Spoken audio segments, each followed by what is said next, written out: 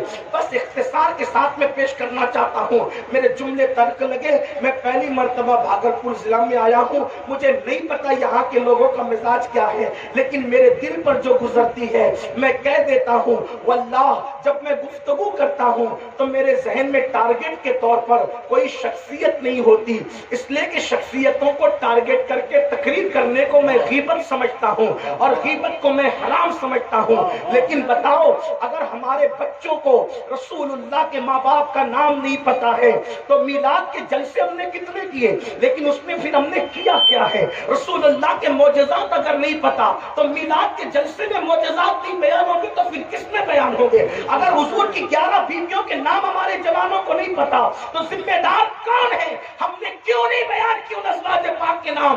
اگر ایسا نہیں کیا تو اللہ کی عدالت میں کل خطبہ کو بھی کھڑے ہونا ہے, علماء کو بھی کھڑے ہونا ہے, ان عوام کو بھی کھڑے ہونا ہے. حضور کے نام پہ جتنا ہم نے کھایا ہے اتنا کوئی نہیں کھاتا, اس لیے کہ ہمارا تو عقیدہ ہی یہی ہے. میرے دادا مرشد کہتے ہیں, کھاتے ہیں تیرے در کا, پیتے ہیں تیرے در کا, پانی ہے تیرا پانی, دانا ہے تیرا دانا.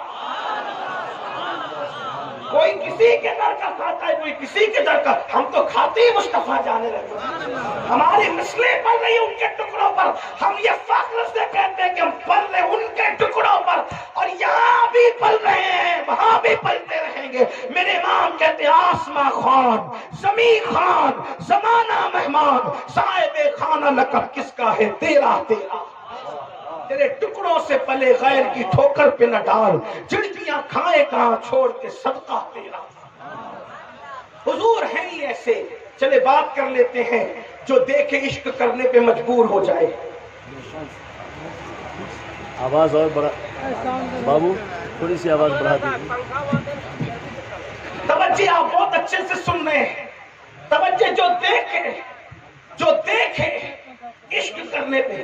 مومن کافر کی بات نہیں کرتا, مسلمان اور غیر مسلم کی بات نہیں کرتا. جو دیکھ لے گا وہ عشق کرنے پہ مجبور ہو جائے گا, اور جو نہ دیکھے کم از کم وہ صحیح سیرت سن لے گا تو عشق کرنے پہ مجبور ہو جائے گا. ایک مرتبہ کا واقعہ ہے کہ سیدہ خدیجۃ الکبریٰ یہ رسول اللہ کی پہلی زوجہ ہے جو 2 مرتبہ بیوہ ہو چکی ہے. اب آپ غور سے سنتے جانا, اپنی بہنوں کی بھی توجہ. میری ماں اور بہنوں, اپنے بچوں کو سوتے وقت کتے بلی طوطا مینا کی کہانی نہ سناؤ, پنکی ٹنکی ببلو ٹبلو کی کہانی نہ سناؤ, موٹو پتلو کی سیریل مت دکھاؤ, بلکہ اپنے بچوں کو سوتے وقت رسول اللہ کے معجزات بتاؤ. اپنے بچوں کو جو ہے وہ کہانی قصے کے طور پر حضور علیہ السلام کی سیرت کے واقعات بتاؤ. حضور کی سخاوت, حضور کی شجاعت, حضور کا حسن, حضور کا علم, حضور کا اختیار, حضور کا حاضر و ناظر ہونا مائیں اپنے بچوں کو پلا دے تاکہ دنیا کی کوئی طاقت میرے نبی کا عشق ہمارے بچوں کے سینے سے چھین نہ سکے. اللہ اکبر. اگر کافر بھی حضور کی سیرت صحیح طور پہ معلوم کر لے, پڑھ لے, سن لے تو وہ بھی عشق کرنے پہ مجبور ہو جائے گا. کہتے ہیں کہ سیدہ خدیجۃ الکبریٰ 2 مرتبہ بیوہ ہو چکی تھی, مالدار اتنی تھی, دولت اتنا ان کے پاس دولت اتنی موجود تھی کہ اللہ اکبر, مکے والے ان کو ملکہ تجار کے نام سے جانتے تھے. یعنی وہ پورے مکہ المکرمہ کی ملکہ کہلاتی تھی, بلکہ ان کو ملکۃ العرب بھی کہا گیا ہے, عرب کی ملکہ بھی کہا گیا ہے. حسن بھی تھا, جمال بھی تھا, نسب بھی تھا, مال بھی تھا, لیکن ہوتا یہ تھا عورت تو عورت ہوتی ہے, عورت بڑی کمزور ہوتی ہے. اللہ اکبر. خدیجۃ الکبریٰ کا مال جو ہے, اللہ اکبر, خدیجۃ الکبریٰ کا مال جب لوگ تجارت کے لیے لے کر جاتے تو ان کے ساتھ چیٹنگ کر لیتے, ان کا مال ہڑپ کر لیتے, ان کا مال کا نقصان کر دیتے اور اپنی جیب بھر کر بھاگ جاتے. خدیجہ کو فکر ہوئی کہ کوئی مجھے ایسا ایماندار ملنا چاہیے, ایسا دیانت دار ملنا چاہیے کہ جو میرا مال تجارت لے جائے اور پھر وہ پوری دیانت داری کے ساتھ جو ہے وہ میرا کام کر سکے. اب دل سے سننا, خدیجۃ الکبریٰ نے اپنی سہیلی نفیسہ سے مشورہ کیا. نفیسہ, مکے میں تو اتنے اوباش لوگ ہیں, ایسے گنڈے لوگ رہتے ہیں, ماؤں کے ساتھ زنا کرنے والے, ننگے ہو کے کعبے کا طواف کرنے والے, بچیوں کو زندہ دفن کرنے والے, جانوروں کے ساتھ بدی کرنے والے, اس ماحول کے اندر کس سے خیر کی امید کی جا سکتی ہے؟ نفیسہ نے نشاندہی کی, ابو طالب کا بھتیجا ہے, اللہ اکبر, عبداللہ کا بیٹا ہے, اللہ اکبر, اس کا نام محمد ہے. کیا تم نے اس کو دیکھا ہے؟ لوگ اس کے تقوی کی قسم کھاتے ہیں, لوگ اس کی پرہیزگاری کی قسم کھاتے ہیں. خدیجہ اگر اپنا مال تم اس کے حوالے کر دو, یقین سے کہتی ہوں کہ وہ امانت دار بھی ہیں, وہ دیانت دار بھی ہیں, وہ سچا بھی ہے, وہ صادق و امین بھی ہے. لوگ اس سے بہت پیار کرتے ہیں. اہل مکہ اس کے تقدس پہ قربان جاتے ہیں. خدیجہ نے اب تک میرے آقا کو دیکھا نہیں تھا.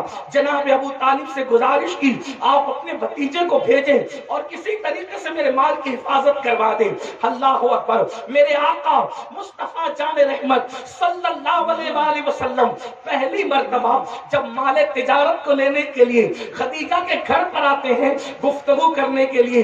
اب ذرا کئی کتابوں کا, اتنے مجموعہ سیرت کی کتابوں کا ایک ساتھ نچوڑ کر اس واقعے کے حوالے سے آپ کی خدمت میں پیش کر رہا ہوں. اللہ اکبر, خدیجہ فرماتی ہیں کہ مکے میں میرا گھر ایسے مقام پر تھا, نہ سورج نکلتے وقت نہ سورج ڈوبتے وقت اس کی کرنیں میرے گھر میں کبھی نہیں آتی تھی. سمجھنے کی کوشش کرنا میرے بھائیوں, جیسے ہندوستان میں اگر کسی کا مکان کا دروازہ شمال یا جنوب کی طرف ہوگا تو سورج نکلتے وقت یا سورج ڈوبتے وقت کبھی سورج کی کرنیں دروازے سے اس کے گھر کے اندر داخل نہیں ہو سکتی. اس لیے کہ کب داخل ہوتی ہے, یا تو گھر مشرق کی طرف ہو یا تو مغرب کی طرف ہو. مشرق کی طرف ہوگا تو نکلتے وقت تو سورج کی کرنیں داخل ہوگی, مغرب کی طرف ہوگا تو ڈوبتے وقت سورج کی کرنیں داخل ہوگی. خدیجہ کہتی ہے, سیدہ خدیجہ, کہ میرا گھر مکے میں ایسی مقام پر تھا اور دروازہ اس طرف تھا کہ نہ سورج نکلتے وقت میرے گھر کے دروازے سے سورج کی کرنیں آتی تھی, نہ ڈوبتے وقت سورج کی کرنیں آتی تھی. فرماتی ہیں ایک مرتبہ میں اپنے دروازے کی طرف پیٹ کر کے اور دیوار کی طرف چہرہ کر کے کسی کام میں مصروف تھی تو میں نے اچانک دیکھا کہ سورج کی کرنیں میرے گھر کے دروازے سے میرے گھر کی دیوار پر پڑی. تو میں نے حیرت سے سوچا کہ آج سورج نکلا کدھر سے ہے, آج سورج نکلا کدھر سے ہے کہ میرے گھر میں سورج کی کرنیں آ رہی ہے. یہ جو محاورہ سنتے ہو نا کہ سورج کدھر سے نکلا, یہ سیدہ خدیجہ کے جملے کی خیرات ہے, سورج کدھر سے نکلا. اس لیے کہ وہ بہت بڑی شاعرہ بھی تھی. انہوں نے کہا کہ سورج نکلتے ڈوبتے وقت میرے گھر کے دروازے سے کبھی کرنیں نہیں آتی تھی. میں دیوار کی طرف رک کر کے اور دروازے کی طرف پیٹ کر کے کام کر رہی تھی, سورج کی کرنیں پڑی تو میں نے سوچا سورج کدھر سے نکلا. جب میں پلٹ کر دیکھتی ہوں تو میں حیران ہوں کہ سورج نہیں تھا, وہ تو ایک خوبصورت جوان تھا, وہ تو خوبصورت جوان تھا جس کے چہرے سے کرنیں میرے دروازے سے میری دیوار پر پڑ رہی تھی. میں حیران تھی کہ مکے میں کوئی خوبصورت بھی ہو سکتا ہے جس کے چہرے کی کرنیں دیواروں کو منور کرتی ہو. یہ کوئی مبالغہ نہیں ہے میرے جوانوں. شمائل ترمذی میں مولا کائنات سے روایت موجود ہے کہ جب اللہ کے رسول درجے و دیواروں کے سامنے کھڑے رہتے تو دیواروں کا عکس مصطفیٰ جان رحمت کے چہرے کے اندر نظر آیا. اس خوبصورتی کا اندازہ کرو, اس خوبصورتی کا اندازہ کرو کہ حضور کے چہرے کے اندر دیواریں نظر آتی تھی اور سورج اور چاند اگر اس کے سامنے حضور کھڑے ہو جاتے تو سورج اور چاند حضور کے چہرے میں تیرتے نظر آتے, اتنے خوبصورت تھے. میرے آقا علیہ السلام کے صحابہ کہتے ہیں, سنیو تمہیں کیا پتا عشق کی بات ہم نے کی ہے, اپنا نبی وہ نبی ہے. صحابہ کہتے ہیں اگر اللہ قرآن نازل نہ بھی کرتا تو میرے نبی اتنے خوبصورت تھے کہ صرف لوگ حضور کا چہرہ دیکھ کر کلمہ پڑھ کے مسلمان ہو جاتے. حضور تھے اتنے خوبصورت, اتنے حسن والے.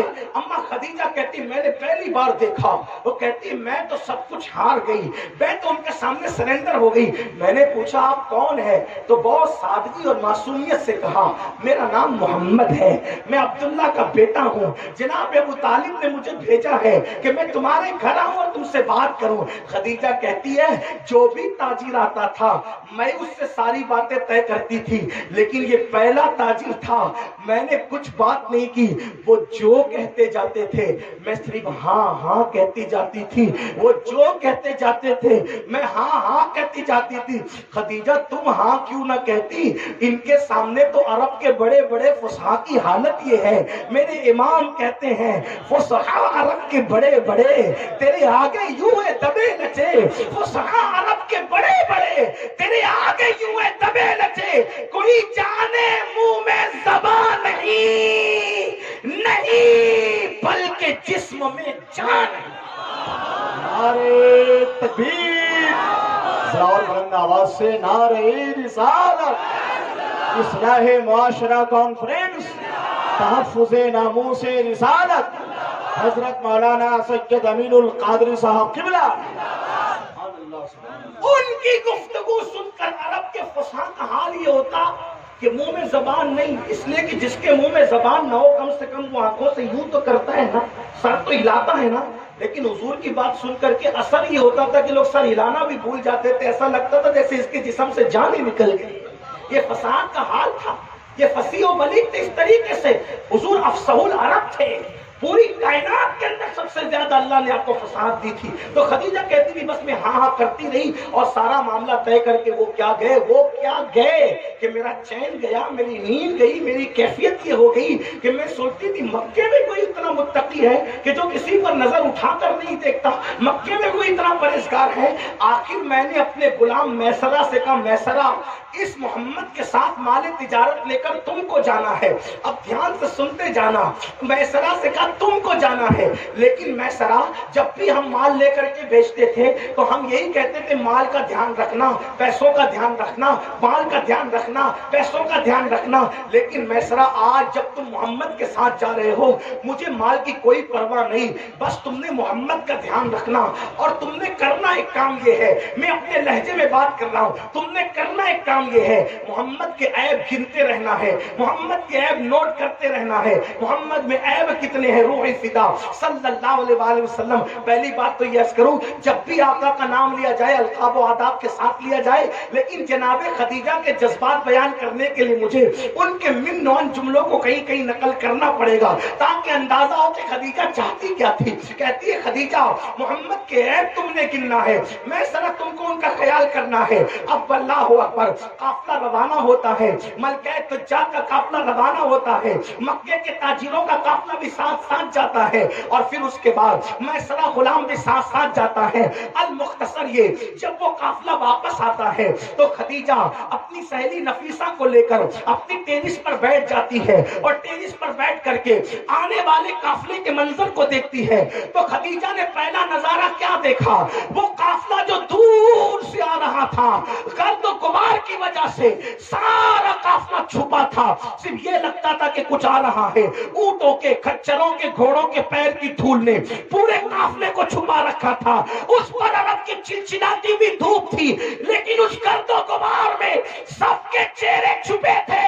اگر دور سے کسی کا چہرہ دھول میں بھی چمک رہا تھا تو وہ آمنہ کے لال کا چہرہ تھا جو دھول میں بھی چمکتا ہوا۔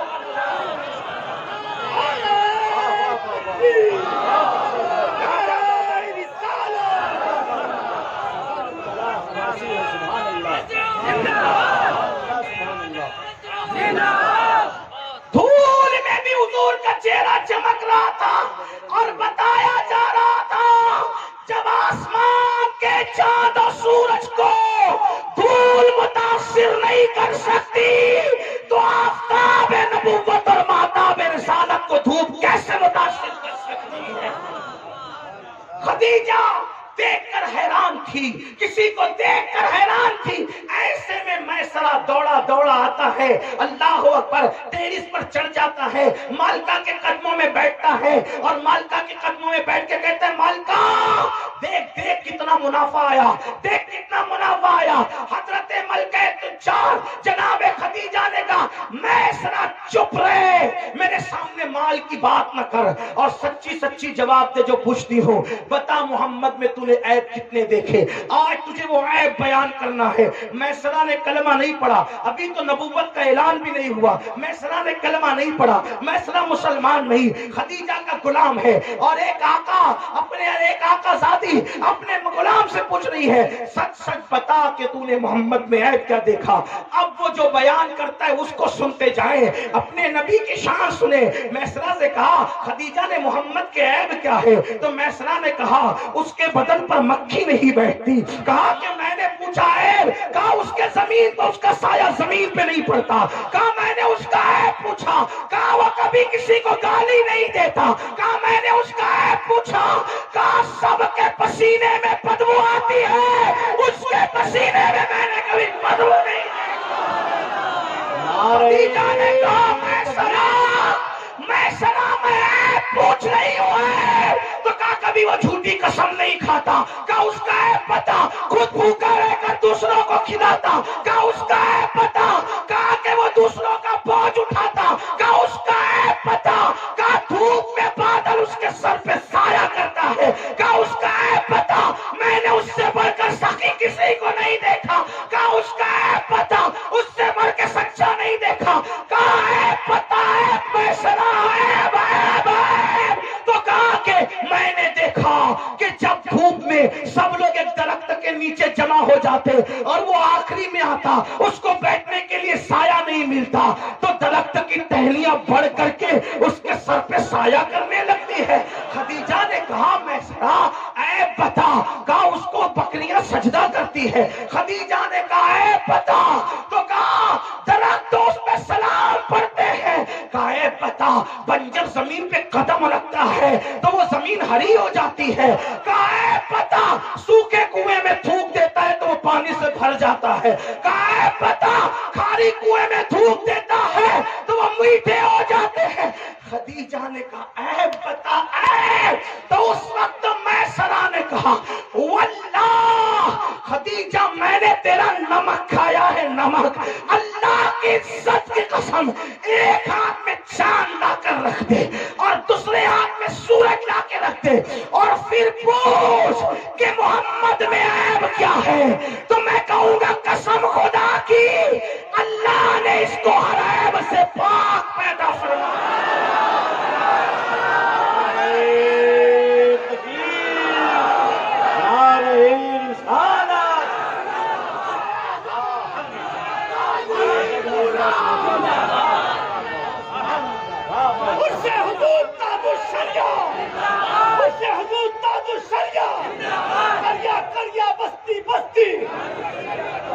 یہ کوئی مومن نہیں بول رہا ہے, یہ جس نے کلمہ نہیں پڑھا وہ بول رہا ہے کہ یہ بے عیب ہے. وجہ بتاؤں, میسرہ کافر تھا, توجہ کرنا, میسرہ کافر تھا مگر حرامی نہیں تھا, حلالی تھا, حلالی.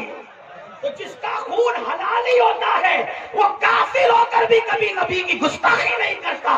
جو نبی کی توہین کرتے ہیں وہ بتاتے ہیں کہ نبی برے نہیں ہے, ان کی ماں میں شرافت کتنی ہے. مجھے جب مائیں نیک ہوتی ہیں, حلال خون جسم میں ہوتا ہے. آپ ٹی وی پر بیٹھ کر بھونکنے والوں کو تکلیف آپ کو کیوں ہو رہی ہے؟ وہ اپنا نسب بتا رہے کہ ہے کس کی ہو رہی ہے. اس لیے کہ اگر حلالی ہوتے تو میسرہ کی طرح کہتے کہ کافر ہو کر بھی کہہ رہا تھا کہ ان میں کوئی عیب نہیں ہے. اور بریلی کا تاجدار اسی کو گنگناتا ہے, وہ کمال حسن حضور ہے کہ گمان نفس جہاں نہیں, یہی پھول کار سے دور ہے, یہی شمع ہے کہ دھواں. حضور ایسے ہیں جو دیکھے عشق کرنے پہ مجبور ہو جائے. ہم نے تو حضور کو پڑھا نہیں, حضور کو سنا نہیں, عشق کی باتیں کی, عشق کی باتیں کی, عشق کیا نہیں. اگر ہم نے حضور سے سچا عشق کیا ہوتا تو بتاؤ آج کیا ہم داڑیاں منڈا کر اپنے چہرے سے گٹر میں پھینک رہے ہوتے؟ اگر ہم نے حضور سے سچا عشق کیا ہوتا تو کیا مسجدیں اس طریقے سے ویران پڑی ہوتی؟ اگر ہم نے حضور سے سچا عشق کیا ہوتا تو قبر انور میں حضور کو ہم اس طریقے سے تکلیف دے رہے ہوتے، عورتوں پہ پاپ کی نظر ڈال کر حضور کا دل دکھا رہے ہوتے، اپنے گھروں کی شادیوں میں بینڈ باجے ڈی جے اور ڈھول تاشے بجا کر رسول اللہ کو تکلیف پہنچا رہے ہو۔ کون سا عشق کیا ہے؟ کون سی محبت کی ہے؟ ہم کہتے ہیں عاشق رسول، جتنی تکلیف قبر انور میں رسول اللہ کو یہ عاشق کہلانے والی قوم پہنچا رہی ہے اتنا دشمن نہیں پہنچا رہے ہیں۔ ارے دشمن تو ہوتا ہی تکلیف پہنچانے کے لیے۔ یاد رکھنا ٹی وی پر بھونکنے والوں کے جملے سے میرے نبی کو اتنی تکلیف نہیں ہوتی ہوگی جتنا داڑھی منڈا کر گٹر میں پھینکنے والے کی اس فعل سے رسول اللہ کے دل کو تکلیف ہوتی ہوگی۔ جب تم مسجدوں کو ویران کرتے ہوگے میرے آقا کے دل پہ کیا گزرتی ہوگی؟ اللہ اکبر! کیا اسی دن کے لیے رسول اللہ نے طائف میں پتھر کھائے تھے؟ کیا اسی دن کے لیے احد میں دندان رسول شہید ہوئے تھے کہ آقا دین ہمارے گھر تک پہنچائیں گے؟ ہماری بیٹیاں میلوں کے اندر بے پردہ گھومے گی، ہماری بیٹیاں میک اپ کر کے ولیمہ کے اندر بے پردہ جائے گی، ہماری بیٹیاں دوپٹوں کو مفلر بنا دے گی۔ یاد رکھنا ہم کسی مردہ نبی کا کلمہ نہیں پڑھتے، ہم زندہ رسول کا کلمہ پڑھتے ہیں اور ہمارا نبی ہماری جان سے زیادہ قریب ہے۔ میری قوم کے جوانوں، اگر اس دور کے گستاخان رسول کا مقابلہ کرنا ہے تو آپ کو سنتوں کے سانچے میں ڈھلنا ہوگا، چہروں پہ داڑیاں سجانی ہوگی، مسجدوں کو آباد کرنا ہوگا۔ آج میرے کان پر یہ آواز آ رہی ہے، لوگ کہہ رہے ہیں کہ حالات خراب ہوئے، جیل بھرو، تحریک شروع کرو۔ میں سیاسی لوگوں سے کوئی بات نہیں کرتا، لیکن میں یہ جملہ کہنا چاہتا ہوں، آج جیل بھرو تحریک کی ضرورت نہیں ہے ہندوستان میں، آج مسجد بھرو تحریک کی ضرورت ہے۔ مسجدوں کو بھر دو، مسجدوں کو آباد کر دو، انشاءاللہ ہمیں کسی جیل بھرو تحریک کی ضرورت نہیں ہے۔ یاد رکھنا ہمیں مسجدوں کو آباد کرنا ہوگا، اور اگر اسی طریقے سے سجدے چھوڑتے رہے، اسی طریقے سے داڑیاں منڈاتے رہے اور حضور کو تکلیف پہنچاتے رہے، آپ سے پوچھنا چاہتا ہوں، یہ نعرے صرف نجات کا ذریعہ نہیں۔ آؤ، جس نے عشق کیا اس نے قربانی کتنی دی، اور ہم نے عشق کی صرف بات کی، قربانی کوئی نہیں دی۔ وہی آخری بات، دو باتیں کرنا چاہتا تھا، ایک ہو گئی، ایک سن لے، بات ختم۔ جس نے عشق کیا، جس نے کیا، قربانی دی۔ ہم کوئی قربانی دینا نہیں چاہتے۔ ایک صحابی 16-17 سال کی عمر کے صحابی، ان کا نام ہے عبداللہ المزنی۔ ان کی خصوصیت یہ ہے کہ وہ جوان ہیں، 16-17 سال کے، وہ رہتے تھے دیہات میں، ایک دیہات میں رہتے تھے، اور وہ مدینہ منورہ کسی کام سے آئے تھے۔ بہت سنجیدگی سے سن لیں آپ اس کو، اللہ کرے آپ کے دل میں یہ بات اترے۔ کسی کام سے مدینہ منورہ آئے تھے، جب جا رہے تھے راستے سے تو دیکھا کہ بھیڑ لگی ہوئی ہے، کچھ لوگ کھڑے ہیں، کچھ بیٹھے ہیں۔ تو نوجوانوں کی عادت ہوتی ہے نا، بھیڑ دیکھے تو جھانکے کہ ہو کیا ہے، ایک فطرت تقاضا ہوتا ہے جوانوں کا، تجسس ہوتا ہے جوانوں میں، ہو کیا ہے۔ تو جیسے ہی دیکھا نا تو دیکھا کہ اس بھیڑ میں ایک اتنی خوبصورت شخصیت جلوگر ہے، اتنی خوبصورت، اتنی حسن و جمال کا پیکر کہ ایسا لگتا ہے کہ جیسے کائنات حسن کا خلاصہ کسی ایک جگہ پر سمیٹ کر رکھ دیا گیا۔ عبداللہ نے دیکھا، ارے، تو کسی سے پوچھا یہ کون ہے؟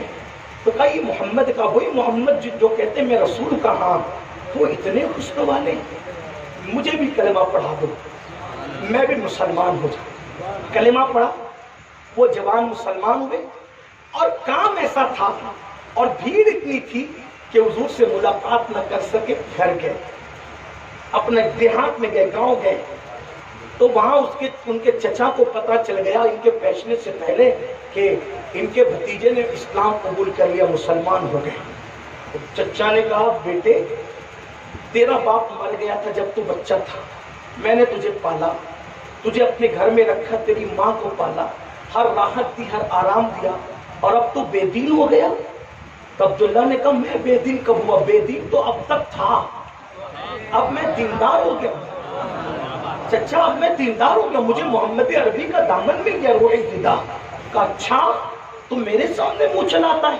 ڈنڈا اٹھایا، خوب مارا، ایک ہی بات کہتا تھا، محمد کو چھوڑ دے۔ عبداللہ کہتے تھے تم میری جان لے لے چچا، لیکن میں ان کو چھوڑ نہیں سکتا۔ ایک بار تو ان کو دیکھ تو صحیح، تو تجھے پتا چلے گا وہ چھوڑنے والی شخصیت نہیں ہے، وہ چھوڑنے والی ہستی نہیں ہے.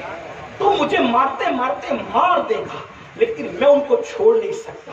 عبداللہ اپنی بپتا خود بیان کرتے ہیں کہ روز صبح میرا چچا مجھے پکڑ کے سمجھاتا، نہیں مانتا تو مارتا، اتنا مارتا، مارتے مارتے تھک جاتا، پھر کہتا کل ماروں گا، پھر کہتا کل روز مارتا.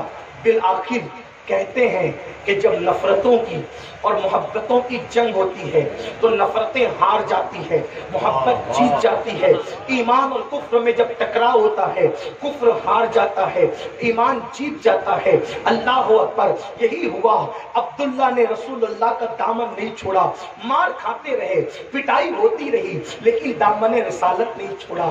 یہاں آگے بڑھنے سے پہلے ایک جملہ ضرور کہنا چاہوں گا بڑی معذرت کے ساتھ. ہم یہ جو کہتے ہیں نا غلامی رسول میں موت بھی قبول ہے، معاذ اللہ اگر ایمان قبول کرنے پر ہمیں اتنی مار پڑی ہوتی تو پتہ نہیں ہم کہاں پڑے ہوتے.